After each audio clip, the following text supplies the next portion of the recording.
We begin this episode by acknowledging the Wurundjeri and Bunurong people of the Kulin Nation, the traditional custodians of the land on which we record and share these stories.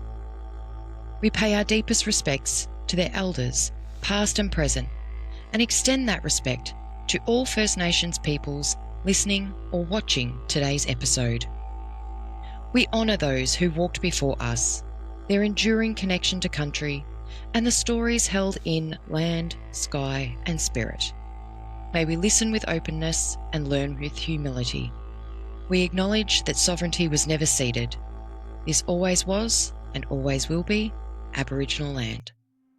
Welcome to Beyond the Veil Australia podcast, where history, mystery, and the unexplained collide. From eerie encounters to forgotten histories, from channeled messages to scientific perspectives, we explore phenomena that defy easy explanation. I'm Heather, your guide through the shadows and the host of Beyond the Veil Australia podcast. Together, we'll unravel paranormal events, curious connections, and the questions that refuse to stay quiet. So whether you're a skeptic, a seeker, or somewhere in between, this space is for you. Welcome. Last season, we lifted the veil, but this time we step through. So, the passage is open. What waits beyond is now calling your name.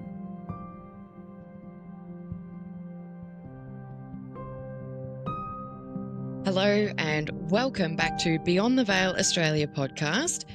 Here we are in season 2, episode 3, and I, again, honestly, can't believe we're here. It's been such a wild ride.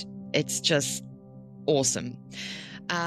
Again, I'd just like to say thank you to everybody that views this on YouTube, to everybody that listens on any of the podcast any of the podcast platforms.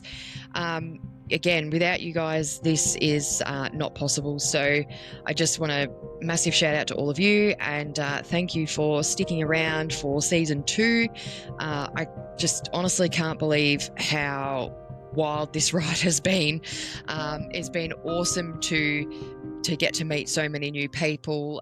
It's been awesome to be able to have many opportunities with being able to go out on investigations with some, new friends, and obviously being able to just, continue to explore different elements of the paranormal and share that with like-minded people. So again, I want to say thank you all for your support and for really getting in and supporting a small little Aussie podcast based in the home office in their house.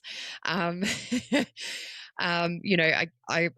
really proud of just how far it's come. And, I look back on, at the very humble beginnings and just how far I've come with, everything, particularly the technological side of it. And I know I've said that the last couple of episodes, but it's true. I'm starting to learn more. It's still also probably very uber basic, but for those that are tech whizzes, you're probably just like, girl, you're way too far fucking behind. Get your shit together. But I am. It's just that I'm a lot slower at picking up technological stuff. So anyway, here we are. And we are now in episode 3, which is also part 3 of the Tools of the Trade mini series. For those that are just joining in season 2 and you haven't listened to season 1, again, I highly recommend you go back and have a listen so you can kind of laugh at where I started and how I've got here. But also, there's some basically the way that the podcast had operated in season 1, which is similar to what I'm doing with season 2, just to be able to kind of make it work for me, is that we kind of explore probably about 4 different topics, and they usually get broken down into either 2 or 3 part episodes. So season 1, I think each topic was 3 episodes, only because they were very massive topics. So we had, 4 topics across 3 episodes each. I did have 3 guest interview episodes as well that again was split over 2 episodes per interview, which was phenomenal. And I obviously did like a nice little bonus episode, which was sort of the season in reflection. And here we are with season 2. We are going to explore, usually we explore about 4 different topics. So this one is the first cab off the rank for season 2, which is tools of the trade. And so I'm really excited to kind of delve into this a bit more. So if you haven't listened to part 1 or part 2, I'd just jump over and have a listen to them as well, because it might give a bit more context to where we're at for part 3. So part 1 and 2, we looked at the scientific types of communication tools, and we also looked at some spiritual and divination techniques and just different experiences that I've had with different types of tools across both episodes. So this one being part 3, we are exploring consciousness, rituals, and spiritual practices. So get ready, everybody. I hope you've got your favorite drink, whether that's a hot one, cold one, or an alcoholic one. I'm cool with anything, as long as you enjoy the episode and that you find something, even if it's the tiniest little thing, if you find something fascinating from today's episode, that's awesome. I'd also just like to say a lot of thank you to everybody that's been jumping on and reaching out and things like that. I really appreciate reviews that have been left, comments that have been left on episodes. It really is amazing, and thank you for sharing some of your thoughts and experiences, and even just the well wishes and love from the episode. So again, thank you very much. If you're new here and you enjoy the podcast, just one simple, small little favor for a tiny, puny little self-podcast is that if you wouldn't mind leaving a review or a comment, that would be so truly appreciated. It just helps this podcast get seen by other people that would also enjoy the content. So thank you all again, and let's get into it. The consciousness that animates the tools. Some tools measure, some mirror, but others transform. In this episode, we move beyond divination and into the realm of spiritual practice. We explore the rituals that open portals, the altered states that dissolve boundaries, and the consciousness that animates it all. From trance to breathwork, from ancestral ceremony to modern mysticism. These are not just practices, they are technologies of becoming. The architecture of sacred experience. Ritual is older than language. It's how we mark time, invoke presence, and shape meaning. Ritual as a cultural technology. Across cultures, ritual has served as a bridge between the physical and the metaphysical. In Indigenous Australian traditions, a songline's map of sacred geography through chant and movement, encoding ancestral memory into the land itself. In West African Voodoo, ritual dance and drumming invoke spirit possession, transforming the body into a vessel of divine agency. In pagan traditions, seasonal rites align human life with cosmic cycles, facilitating flow states and emotional catharsis.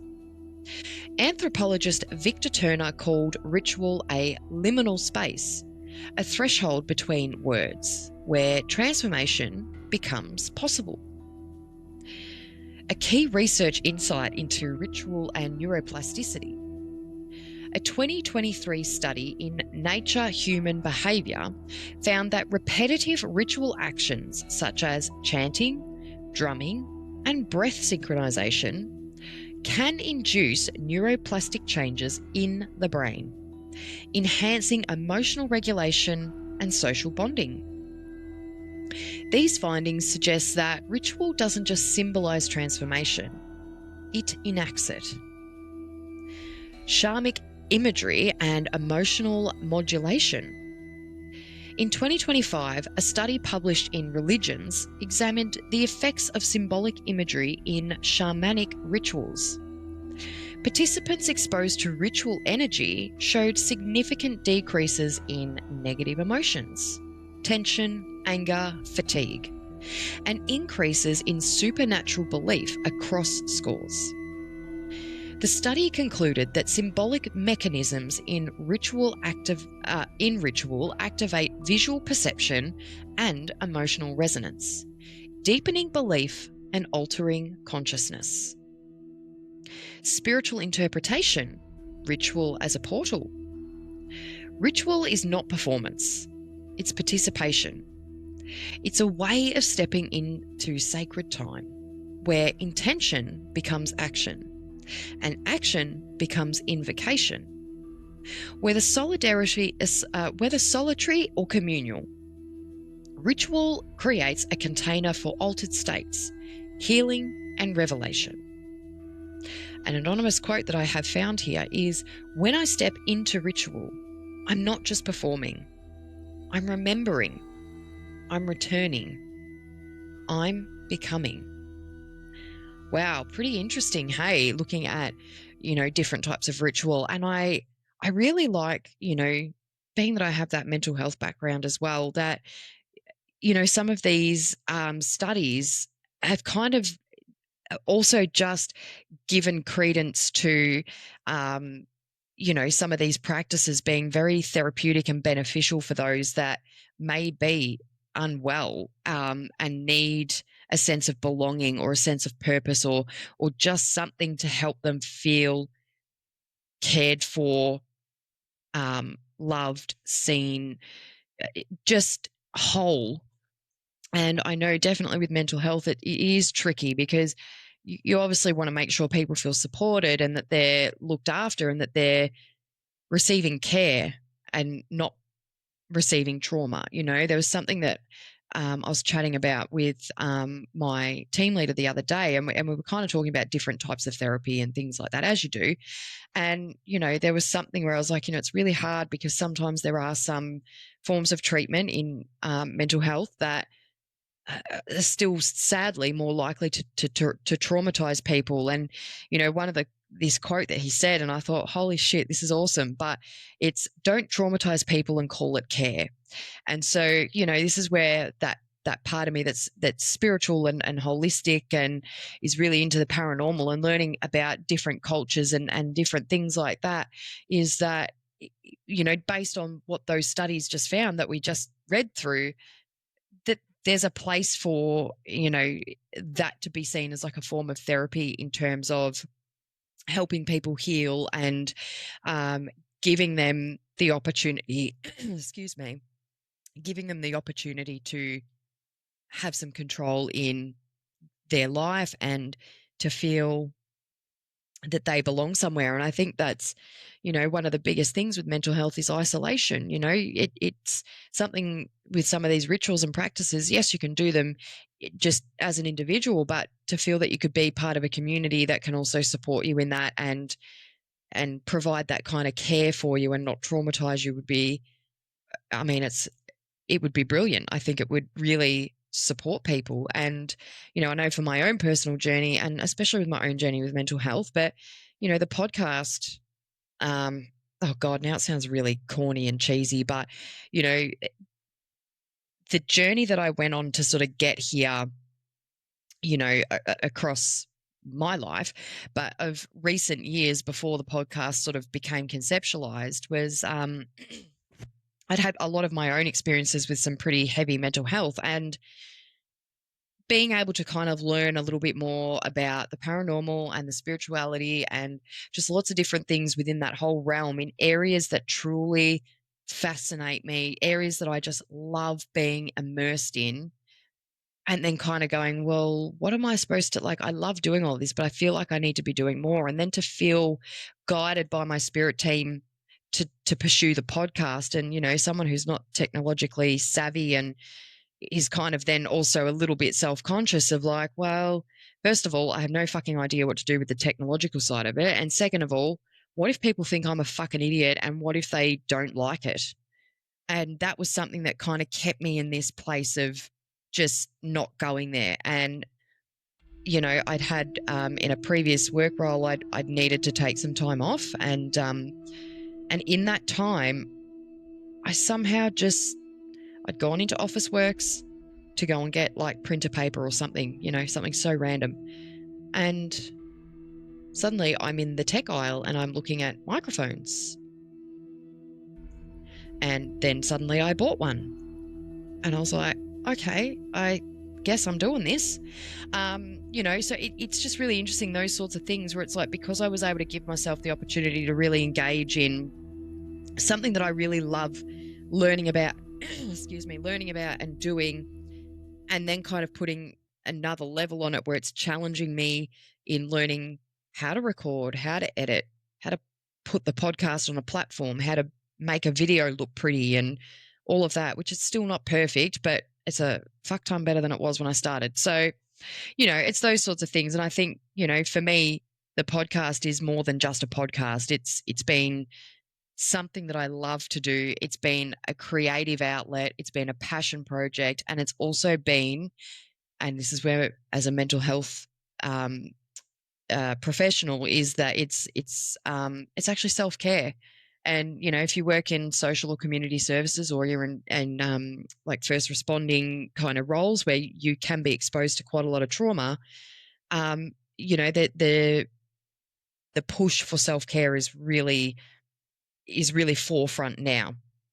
And yeah, it's funny to think about the podcast being part of my self-care. Like, it's not the only form, but it's certainly a really big part of it. And it feels so weird, but being able to just do something that I love and challenge myself and experience new opportunities and learn new things is a form of self-care. Like, it's just crazy to think about. But anyway, I've kind of rambled there a little bit. Sorry if you're new here. I tend to do that from time to time. I get a little bit passionate about a particular thing that I'm thinking about, and we just kind of go off on a tangent. I don't have an official diagnosis of any kind of neurodiversity, but I've taken several screening tests, and each time I've taken them, my results have gotten higher and higher. So there's probably a lot of neurodiversity in there as well that I've also recently been sort of learning to understand. And, I think it's part of this podcast and my spiritual journey has probably helped me prepare to be able to start that part of my journey and help keep me grounded in it and help me feel like I've got a safe place that I can go to when shit gets too much. So for everybody that's listening and watching, you guys are part of my self-care, and I hope that you can take that as, some form of love and care, because I think, again, like, I know I say it, but, without you guys having genuine interest in this and potentially genuine interest in me, I don't know why, but wanting to tune in and listen and just all the amazing feedback that people have given me over this whole journey, it's just like, oh my God, okay, people do like it. People find it entertaining, okay? Because I think that's the thing. I do get in my own head a lot about things, and sometimes I'm like, okay, I don't want to bore people. I want people to feel engaged. I want them to feel like there's something that's coming through that's informative, where we can kind of then put a point of reference to it. So yeah, hopefully I'm still doing that well amidst the tangents. But again, I am sort of digressing a little bit here, but yeah, it was just interesting to kind of come across just some of those studies around like spirituality and the crossover with mental health there as well, which is, it's like part of my personal and my professional world kind of colliding a little bit, but it's fine. I'm used to it. But anyway, moving forward into the next part of this is we're going to be looking at altered states. So this is established through trance, breathwork, and expanded awareness. Altered states of consciousness are not anomalies. They are part of the human blueprint. Trance, breathwork, meditation, and ecstatic movement. These practices shift perception, dissolve ego, and open channels to the unseen. Historical origins, so trance across traditions. In shamanic cultures, trance is induced through rhythmic drumming, fasting, and dance. In Sufi mysticism, whirling becomes a gateway to divine union. In yoga practice, breath control alters consciousness and awakens subtle energy centers. These traditions differ in form, but share a common goal: transformation through surrender. A key research insight in trance and brain states. A 2025 study in integrative psychological and behavioural science examined spirit possession rituals and found that altered states of consciousness are shaped by cultural expectation, personal belief, and neurophysiological shifts. Participants in trance showed changes in awareness, identity, and emotional processing, suggesting that these states are both biologically real and symbolically powerful. A key study into archetype symbols and consciousness dissolution. A 2024 study in Frontiers in Psychology explored how archetype symbols, masks, totems, music are all used in shamanic rituals and how they influence consciousness. Participants reported visionary restructuralization, where symbolic imagery triggered an ego dissolution and emotional transcendence. The study concluded that archetypes connect individuals to the collective unconscious, facilitating deep transformation. Breathwork and mystical experience. Neuroscientist Andrew Newberg's research shows that breath-based spiritual practices can alter brain activity in regions associated with self-awareness and mystical experience. Functional MRI scans reveal decreased activity in the parietal lobe, which may explain the sensation of unity and timelessness during breathwork. These states are not escapes, they're entrances. They allow us to step outside the ordinary and into the archetypal, to meet the divine not as a concept, but as an experience. An anonymous quote that I've found is, "When I breathe with intention, I feel the veil thin. When I move in rhythm, I feel the self dissolve. And in that space, something ancient speaks to me." Wow, that's pretty cool. That's a really cool quote too. And, I know probably for some of you that are really wanting like the spooky side of this at this point, I get it. We have looked at a lot of studies, but I think it really, apart from, looking at different types of ways of communicating with spirit, I think it's really interesting that we kind of get this like,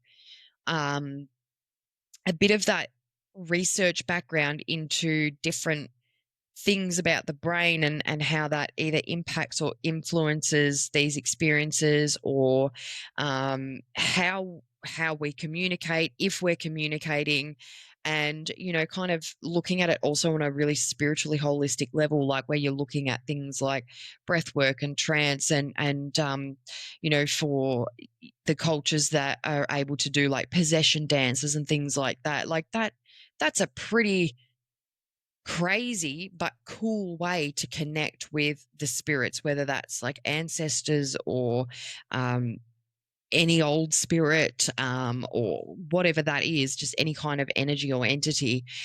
So I found like kind of exploring some of the tools of the trade in this sense is, I really like that we've got a little bit of like scientific research there around what it can feel on a physiological level, on a spiritual level, mental level, all of those things. I think it really enhances what kind of things we know about these different types of tools and how they communicate, and where there might be a weird kind of a crossover that we're again still yet to fully understand and explore even further. So like I've never done yoga per se. I well, the Wii Sports or whatever it was called, the video game. I've done yoga on that, which is probably not really yoga. But I've sort of done that sort of thing. But a lot of stuff that I would sort of do is I just generally would do a lot of like stretching in my body and just breathing and just trying to release like tension and things like that.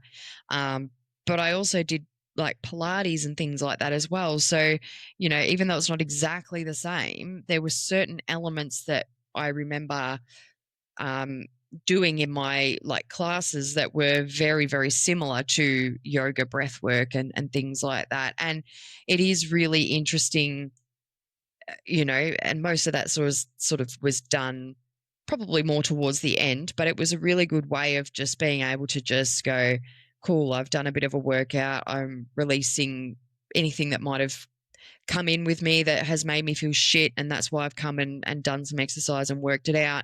And now I can just kind of like do some breath work and ground myself again and move forward. So it is really interesting kind of hearing different kind of things like that with breath work and trance and just different cultural experiences. But I'm curious, like if anybody does or has done yoga and what you think about that. And do you think that, if you've had experiences with being in a trance or anything like that, or a meditation even, do you feel that you are connecting on a more spiritual level? Do you feel that you're connecting with your higher self?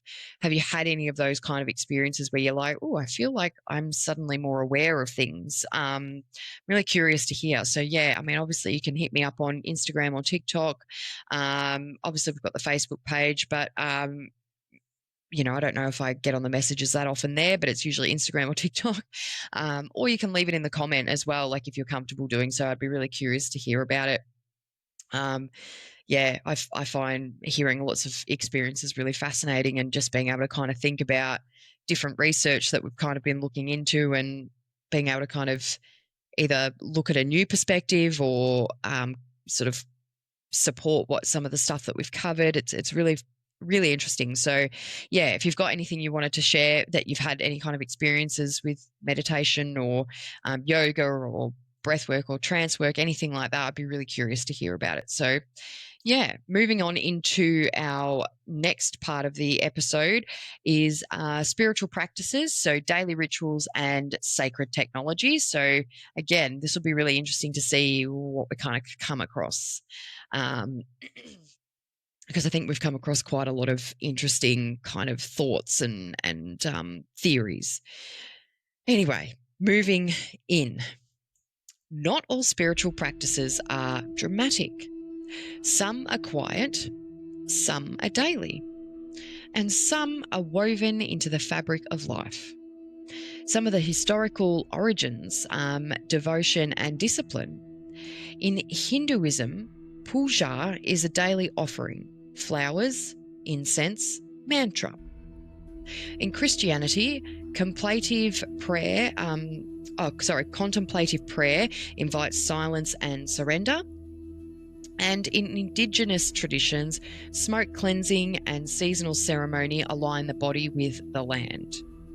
These practices are not just symbolic, they are embodied into the technologies of connection. Spiritual practice and mental health. A 2022 meta-analysis in Journal of Religion and Health found that regular spiritual practice, whether prayer, meditation, or ritual, correlates with reduced anxiety, increased resilience, and a greater life satisfaction. The benefits were strongest when practices were personally meaningful and culturally congruent. Interesting, as we kind of touched on a couple of times there. A key insight into flow, liminality, and eudaimonia. A 2020 study in the Journal of Humanistic Psychology explored pagan ritual as a gateway to flow states and eudaimonia, deep fulfillment. Participants described ritual as the container for emotional release, symbolic integration, and spiritual empowerment. The study concluded that ritual facilitates psychological coherence and existential existential meaning. Spiritual interpretation, practice as integration. Spiritual practice is not about escape, it's about embodiment. It's how we anchor the mystical to the mundane, how we remember the sacred in the everyday. The rituals are not just tools, they are threads, and they weave people back into themselves. Really kind of fascinating there. And it's interesting that we've kind of just done another little quick intersection with mental health, but it really is interesting, isn't it, that there's a lot of different practices that are good for you as a human, but also just they're really cool practices to connect with higher self, with spirit, with energy, whatever that looks like across any kind of culture. But I have found exploring the tools of the trade and learning about different kind of techniques, different types of technology, those that are ancient, those that are sacred, and those that are more modern. It's been really quite a fascinating journey and experience kind of delving into that. And I'm really, really fascinated to kind of pick out a few of those and do some deeper dives on them at a later point in time. But yeah, I'm curious. Again, like I've said a couple of times, is, if there's any kind of experience you've had that might sort of sit under any of the episodes that we've covered with tools of the trade, I'd be really, really interested to hear them. You can you can DM me on Instagram or TikTok. Again, you can leave a comment wherever you get your podcast, or if you're on YouTube, you can leave a comment. You can always email me as well, and the email address, it is beyondtheveilaustralia@outlook.com. So you can send me an email there as well if you'd rather do that. But yeah, it's been a really fascinating kind of journey. And again, I just want to thank you all for tuning in, not just for season 1, but also coming in to see season 2 through with me and sort of grow together. Again, it wouldn't be possible without all of you. So thank you for coming along and enjoying the ride with me. But yeah, we've explored the tools and we've explored the states. But beneath it all, there is consciousness, not just brain activity and not just belief, but a living field of awareness that we enter through breath, ritual, and intention. These practices don't just change how we feel, they change who we are. And maybe that's the point. Not to transcend the human experience, but to deepen it. And next episode, we shift gears from sacred practice to strange pursuit, from altered states to anomalous sightings. In the next episode, you will be able to dive into another mini-series, Cryptid Mania episodes. We dive into the creatures that haunt the edges of folklore and field reports. Yowies, bunyips, Bigfoot, Mothman. We'll explore the legends, the eyewitness accounts, and the psychological and cultural forces that keep these beings alive in our collective imagination. Are they a myth? Are they misunderstood? Or are they something else entirely? The veil doesn't just speak, it watches. And sometimes it walks. So, once again, thank you all for joining me. If you've enjoyed today's podcast, please make sure you leave a comment and please leave a review. It helps this small little podcast get seen and recognised by others that would love another paranormal podcast to add to their collection. So, remember, stay curious, stay grounded, and expect the unexpected. I will see you next time for the Cryptid Mania mini-series. Bye.